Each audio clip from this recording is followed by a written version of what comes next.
Yes, my idol, Nora Honor. Binigyan talaga siya ng pugay ng mga tao. Isang funeral na hindi basta-basta. Nakakaiyak naman panoorin. Ganun talaga yan. Dito nga, habang nanonood ako, tumulo yung luha ko dahil nakikita ko si Nora nung bata pa ako hanggang ngayon. Yung mga aktingan niya ay talagang di kalidad. Wala talagang nakapagmana sa galing sa acting skill niya. Talagang siya lang ang tatak na acting na para bang totoong buhay. At saka kung makita mo yung eyes ni Nora Honor, no, iba. Totoo yun, parang mata ng birhen. Parang makuha ka sa tingin diretso. Grabe. Ayun, grabe, nakakamiss ang mga pelikula ni Nora. Tapos the way na kumanta siya nung bata pa ako, every night ako nanood ng The Superstar, Nora Honor. Yung mayroon kasi siyang isang show na hindi ko makakalimutan hanggang ngayon. Ang galing niyang kumanta. Hindi naman siya biritira. Napakasimpleng boses pero maamo. Napakasimpleng boses pero parang kristal, parang gold, parang fragile na boses. Basta hindi mo maintindihan kung ano. At saka siya lang ang may boses na ganun. Siya,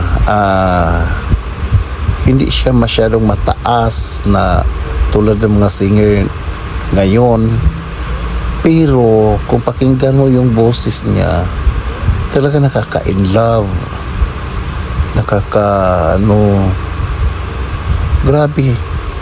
Grabe ang boses niya. Super galing kumanta. Hindi mo kalain si Nora ay isang grade 2 lang ang natapos, pero hindi naman siya nag-English magsalita, pero para siyang malaki para siyang mataas yung grado niya. At saka the way he treats sa mga fans niya, the way she treats sa mga fans niya, grabe talaga. And then the way she treats sa mga adopted niya, kasi isa man lang yung biological son, mayroon siyang apat na adopted na maganda ang pagpalaki, maganda ang niya. Tapos puro mga mistisa, puro mga may itsura, pero magtaka ka, hindi naman sila nag-artista. Yung lang, pira kay Lot at saka kay Matit. The rest, hindi naman sila nag-artista. Pero nakikita ko kay Nora, kahit hindi kami nagkakilala sa personal, no, pero nakikita ko siya sa TV. Super bait niya. Hindi lang pang fans, kahit sa pamilya niya Magaling siya mag-ano. At saka para siyang disciplinarian na hindi physical ha. Disciplinarian lang siya through siguro yung yung mga anak niya. Halimbawa may mga matitigas na ulo,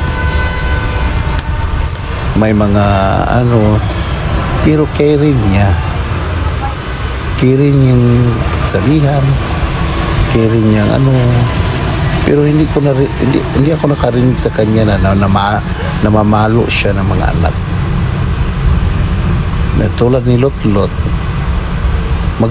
maganda yung pagpalaki niya. Kahit si Lot ay nag-asawa ng maaga, pero naman siya yung nanay na nanay. Tapos Diyos ko, naging national hero ka, naging national artist ka. Diyos ko, grabe talaga. At saka dalawa lang kasi yung namatay na artista na super daming tao na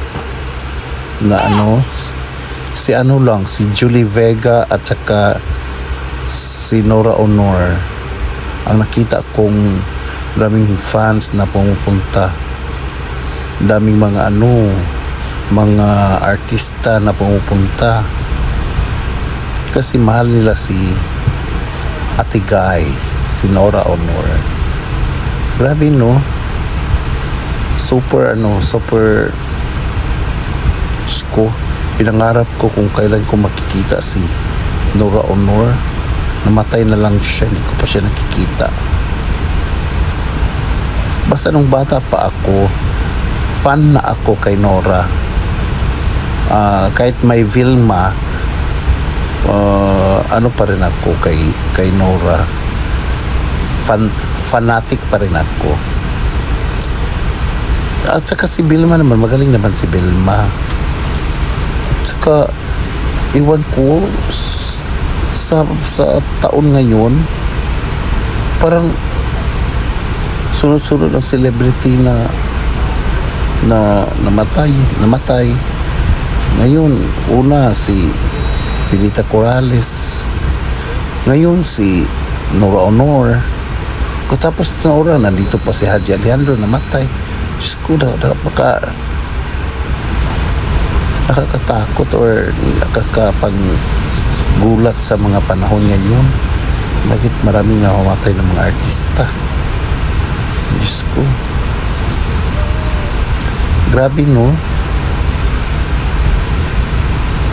So wala na talaga ako masabi kay Nora Honor. Noon kasi yung nanood ako ng That's Entertainment. Nakita ko sila Lot. Yung pamangkin niya si Marilyn Montemayor. Yun lang ko na ang apelyido, parang totoong apelyido ni Nora Honor ay si Montemayor. Nora Honor Montemayor pala siya. So ayun, so sikat yung si Marilyn Montemayor, sumikat din nung kapanahonan ng That's Entertainment. Ayun, ang dami na nila doon, nakita-kita sila sa langit. Marami nang namatay ng mga icon artist. Kawawa naman yung mga bata na iwan. Salamat. Thank you for watching.